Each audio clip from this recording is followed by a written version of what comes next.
तर आम्ही बाबुलतारेचे शेतकरी आणि हा आमचा युवा शेतकरी यासाठी पद्धतीनं मागच्या वर्षी आपल्या गावामध्ये जवळपास 67 एकरचं क्षेत्र हे झालं होतं आणि आज बी ते काही प्रमाणात आहे. काही शेतकऱ्यांना समज नसल्यामुळे त्यांनी ते काढून टाकलं.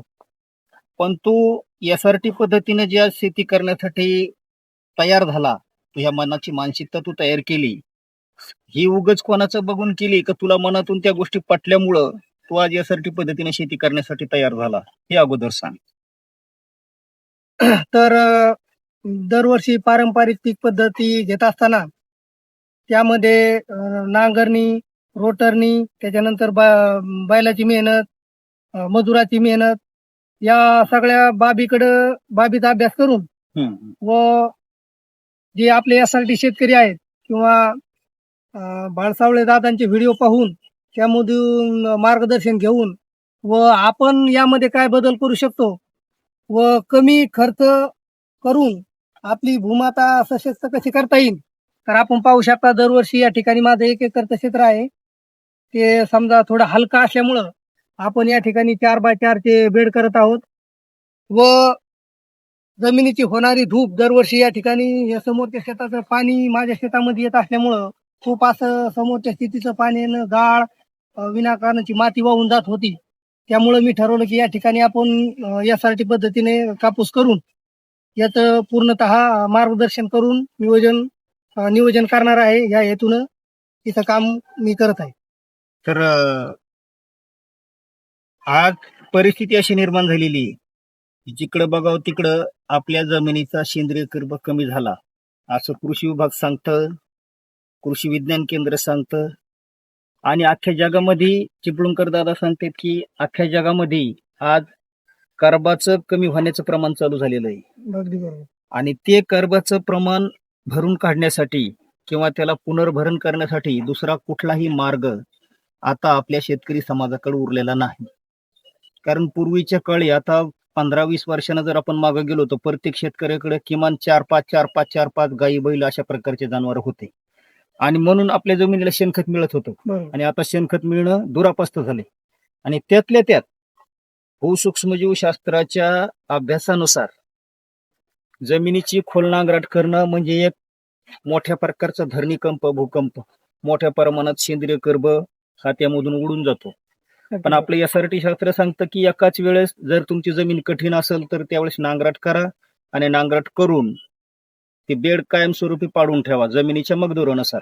आता ही आपली जमीन तुझी हलकी असल्यामुळं आपण इथं 4 वर बेड पाडायला लागलो आणि किमान आता 20 वर्षापर्यंत ह्या जमिनीची कुठलीही हलवी आपल्याला करायची नाही. जसं आता आपण बेडवर पिकं घेणं, एक पीक झालं की दुसरं पीक, आणि पिकं हे आपल्याला उपटून घ्यायची नाहीत, पिकं हे आपल्याला कापून घ्यायचे. कापून घेण्याच्या पाठीमागचा उद्देश एकच असतो की पिकाच्या वरच्या भागामध्ये सेल्युलोज असतो आणि जो जमिनीच्या आतला भाग असतो त्याच्यामध्ये काय असतंय, लेग्निन नावाचा घटक असतो. आणि ज्यावेळेस खोडाने मूळ आपण जमिनीला देतो तर त्यावेळेस सूक्ष्मजीवाची संख्या आपल्या जमिनीत वाढती. सूक्ष्मजीवाची संख्या वाढल्यामुळं कुजविण्याची क्रिया जागेवर होती, की जे की आपण शेणखत बाहेर कुजवतो आणि जमीन आणून टाकतो, तर कुजण्याची क्रिया नेमकी बाहेर होती.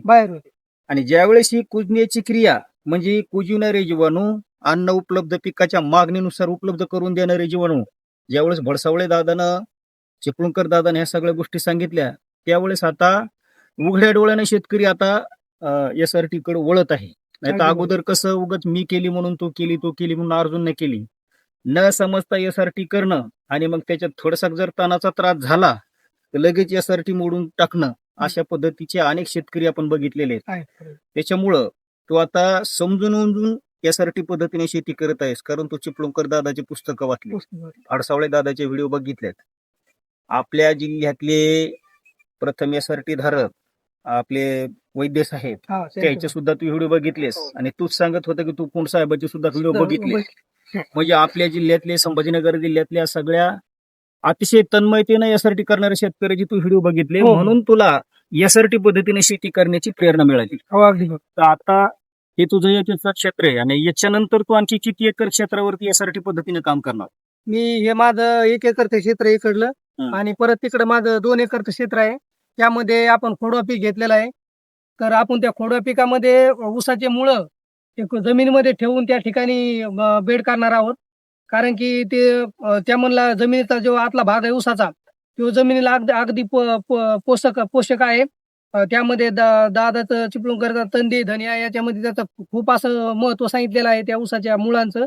तर आपण तिकडच्या शेतामध्ये ऊस आपण काढून टाकले, आपण तसेच बेड करून त्या ठिकाणी पण SRT पद्धतीने कापूस लागवड करणार आहोत. मागच्या वर्षी कोणकोणत्या शेतकऱ्याची SRT पद्धतीने केलेली शेती तू बघितली आणि ती बघितल्याच्या नंतर तुला असं वाटलं की याच्यामध्ये प्रचंड प्रमाणात शारीरिक कष्ट कमी होते, प्रचंड प्रमाणात आपला खर्च कमी होतो, अगदी बरोबर. म्हणून आपण सुद्धा SRT केली पाहिजे. तर अशा काही शेतकऱ्याचे अनुभव तुला कोणकोणत्या शेतकऱ्याचे तसे अनुभव आले ते सांग. गेल्या वर्षी मी थोडंफार शेती करून मजुरी करत होतो. तर त्यामध्ये आपले दिनकर भाऊ काळे यांच्या शेतातल्या म्हणजे आमची शेती तू बघितली होती. परत यांच्या शेतामध्ये यांच्या शेतामध्ये ग्लायफोसेट हाणणं किंवा तणनाशकाची कुठली फवारणी करणं ही मी बऱ्याच वेळेस केलेली आहे. तर त्यामध्ये माझ्या लक्षात आलं, अरे आपण तर पारंपरिक पीक पद्धती घेत असताना खूप परेशान व्हायला लागलो. त्याच्यामध्ये बैलाची पाळी म्हणा, खुरपणीचा निंदन करणं, या गोष्टीकडे आपला खूप पैसा खर्च होता. त्यामध्ये पुन्हा जमिनीची खूप अशी कुठल्याही प्रकारची हलवाहलव न केल्यामुळं त्या ठिकाणी जमीन तुमची अशी शेवाळ आल्यावानी झाली होती. पूर्ण आणि पूर्ण त्यामध्ये तुम्ही नांगराट करून कपाशी दाबली होती. तर शेवटपर्यंत मी फवारणी करत असताना मला कुठलंही असं कपाशीचं त्या ठिकाणी धसकट किंवा मूळ हे त्या ठिकाणी पाहायला मिळालेलं नाही. कारण त्यामुळे एक गोष्ट अशी लक्षात आली की कुजणारा पदार्थ हा बाहेर कुठे नसून तो आपल्या जमिनीतच आहे. तर त्यामुळे या ठिकाणी माझ्या लक्षात आलं, अरे आपण बाहेरून विकत आणून रासायनिक खत आणून खूप म्हणजे आर्थिक याच्याकडे वाटचाल करत आहोत. त्यामुळे मी ठरवलं की आपण दिनकर आप्पाचं मार्गदर्शन व आपले चिपळूणकर दादाचे पुस्तक आपले त्यानंतर आपल्या वळसावळे दादाचं त्या ठिकाणी खूप असे मार्गदर्शन व पुण साहेबाचंही खूप मार्गदर्शन मिळत आहे. त्यामुळं यंदा ठरवलं की आपण व्हिडिओ बघून तुला प्रेरणा मिळाली आणि प्रत्यक्ष आमच्या शेतीमध्ये हे काम सुद्धा बघायला मिळालं. हो, अगदी बरोबर. आणि ह्या सगळ्या गोष्टी बघायला मिळाल्यामुळं तू SRT करण्यासाठी तयार झाला. हो. तर आपण आता आपल्या ट्रॅक्टरवाल्या साहेबाला विचारू, आतापर्यंत त्यांनी नवीन शेतकऱ्याचे किती बेड पाडलेत हो, अगदी. आणि इथून पुढे ते किती शेतकऱ्याचे बेड पाडणार आहेत. भले त्यांच्या स्वतःच्या शेतामध्ये ते बेड पाडतील, SRT करतील नाही करतील, तो त्यांचा वैयक्तिक विषय. अगदी बरोबर. पण आता आपण त्याला विचारू की तुम्ही किती पद्धतीनं आतापर्यंत शेतकऱ्याचे बेड पाडले, म्हणजे या वर्षी सुद्धा नवीन शेतकरी आपले इथं तयार होते. भरपूर जण तयार झाले. आणि अशा पद्धतीनं ही SRT पद्धतीनं शेती करीत असताना आपली भूमाताही सुपीक होईल. तर मूळ उद्देश आपलं मातीवर काम करणं हे ही खराब होत चाललेली माती, याच्यातली कमी होत असलेली जीवाणूची संख्या आणि घटत चाललेला सेंद्रिय कर्ब हेच वाढविण्यासाठी आपल्याला आदरणीय भडसावळे दादानं SRT करण्याचा सल्ला दिलेला आहे. आता विदर्भामध्ये दादाचा दौरा झाला, चिपळूणकर दादाचा दौरा झाला, दोन्ही दादाचे दौरे विदर्भात झाले. मराठवाड्यात सुद्धा वैद्य साहेबाच्या शेतामधून चिपळूणकर दादा येऊन गेले. त्यांनी सुद्धा ती वैद्य साहेबाची मका बघितली. आता वैद्य साहेबाची जमीन तर मी तुला सांगितलेली कशी किती खराब आहे काय आहे, आणि ती आज कशी जमीन सुधारली. आज वैद्य साहेबाच्या शेतीचा ऑर्गॅनिक कार्बन 2.54 आहे, जो आपल्याकडे 0.25 आणि 0.35च्या वर. म्हणजे SRT पद्धतीने हळूहळू जमिनीत सुधारणा होती. उत्पादनामध्ये एकदमच वाढ अपेक्षित धरणं हे योग्य नाही. आणि ज्यांनी उत्पादनामध्ये अतिशय पहिल्याच वर्षी SRT केली आणि मला अतिशय जास्त उत्पादन मिळालं पाहिजे अशी अपेक्षा जर असेल तर तशा शेतकऱ्यांनी SRT न केलेली बरी.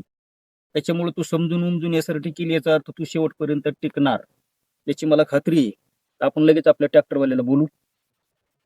नमस्कार शेतकऱ्यांनो, आतापर्यंत 4-5 शेतकऱ्याचं आता लक्ष्मण कानोडे याची पाडणं चालू आहे आणि अजून अशा बऱ्याच शेतकऱ्याची पाडायच्या. म्हणजे एकंदरीत आपल्या गावामध्ये ह्या वर्षी सुद्धा किती प्रमाणात SRT वाढू शकते? या वर्षी 25 एकर वाढू शकते. 25 एकर. गेल्या वर्षीची काय आहे, ह्या वर्षीची असं म्हणजे आपण चांगल्या पद्धतीनं काम करीत आहोत. हो. तर बरेच शेतकरी म्हणाले की बाबा बेड पाडायचे. तर ठीक आहे.